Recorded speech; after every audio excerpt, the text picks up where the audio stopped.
What's up, everybody? Welcome back to another edition of Sit Down Saturday. And for today's topic, real quick, don't reply to comments, just in case anybody forgets. I don't reply to comments, but I do read them on the Sit Down Saturday discussion videos. Let's get that out of the way and move forward. I don't want to take too much time with that in the future. And now I feel like I'm taking time talking about how I don't want to take time with it. Let's get past it.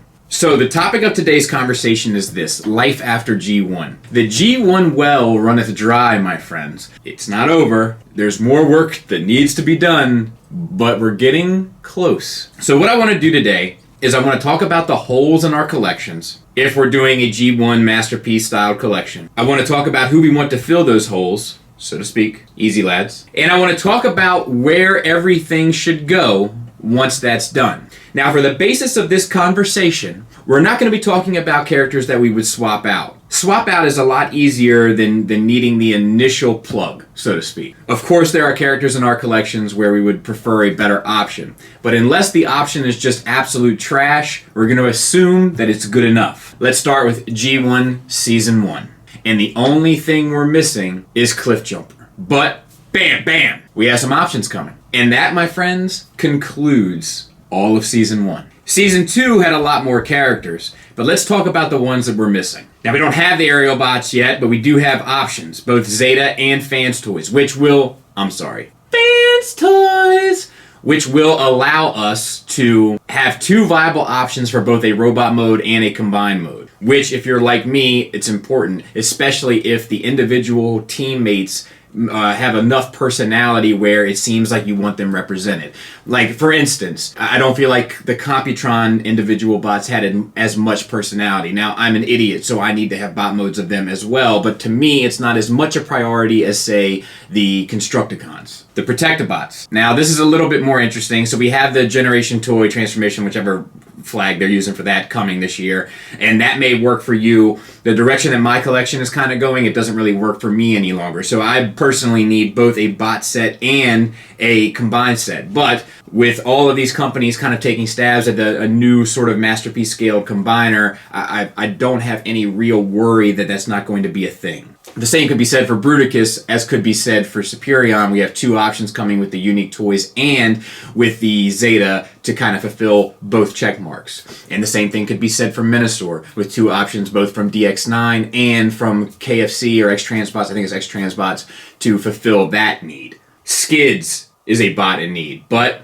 bam. And then there's Astro Train. I feel like the DX9 Chigger is still the best available option just in the sense of scale. Now there is everybody's been letting me know about the Street Captain or whatever his name is.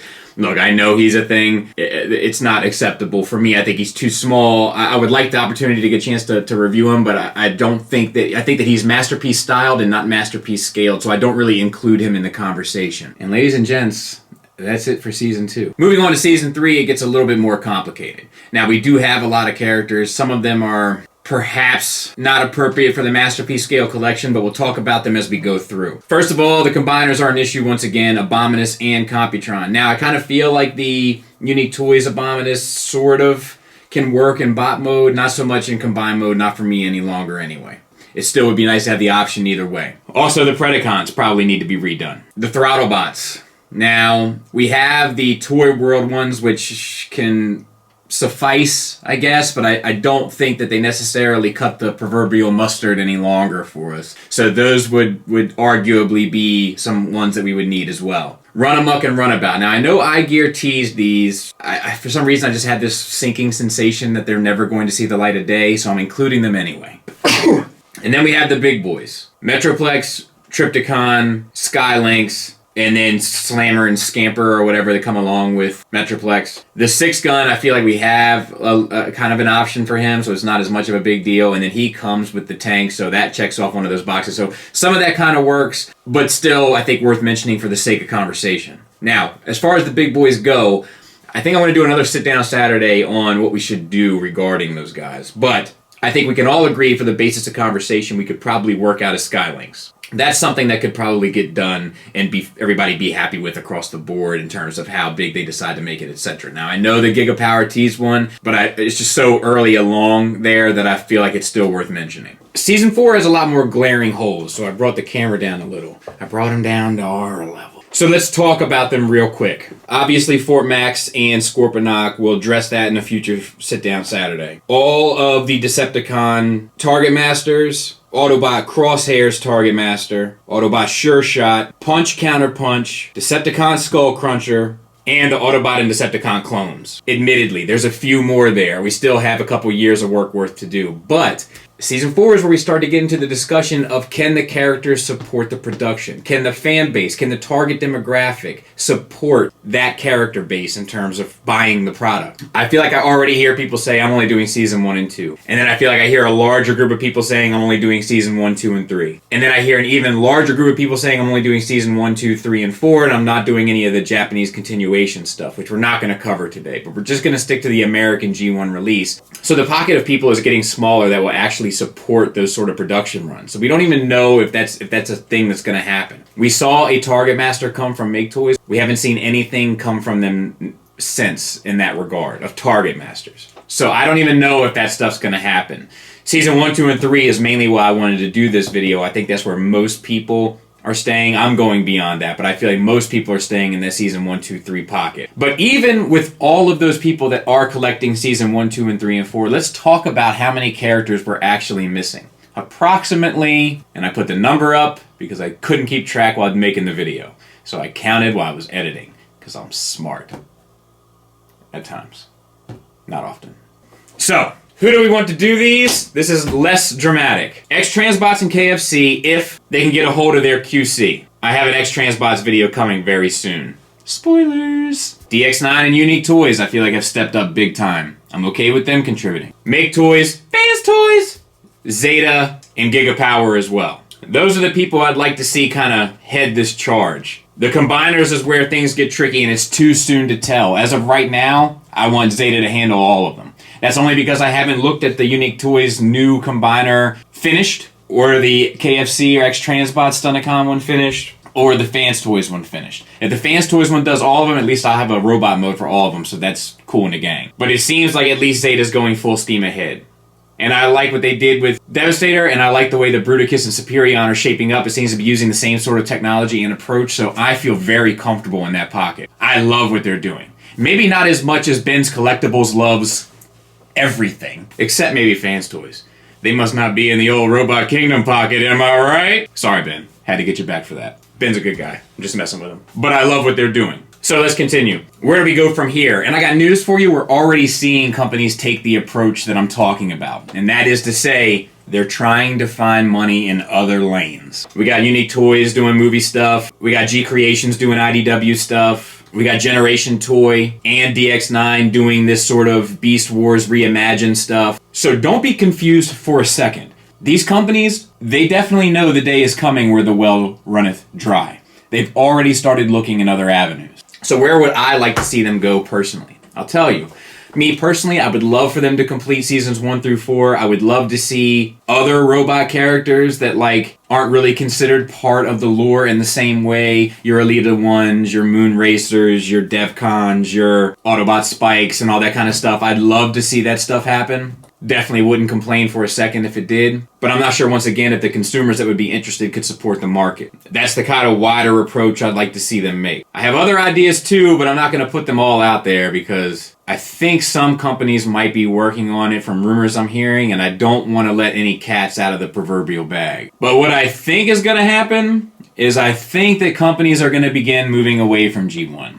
We see it with Takara Masterpiece. We see it with the other companies that I just mentioned. Because at the end of the day, it is a business. And the question that has to be raised is a question that I don't think a lot of us hardcore G1 fans really want to talk about. And that is, what is the bottom line? What is the profit margins for a character like Optimus Primal versus a character like Slug Slinger? And the same would go for different iterations, right? What's the profit margin for a Car Robots Fire Truck Optimus Prime versus the Decepticon clones? I think we're really fortunate to have gotten as far as we've gotten with G1. We're so close that I really would like to see them sew it up. But I also think from a money perspective, they're asking themselves these questions. If they did a Transformers Masterpiece Optimus Prime from Transformers Prime, I have no doubt that it would sell significantly better than a Runabout and Runamuck from Season 3. So my prediction is that we'll start seeing companies move away from G1 as these gaps start getting filled. Now we're still looking at another 2 to 3 years easy here, if they stay here. But I think we're gonna start seeing those lanes and avenues shift into different approaches. Some companies have already been smart enough where they've kind of seen it coming and have made the appropriate changes, even if you look at smaller decisions, so to speak,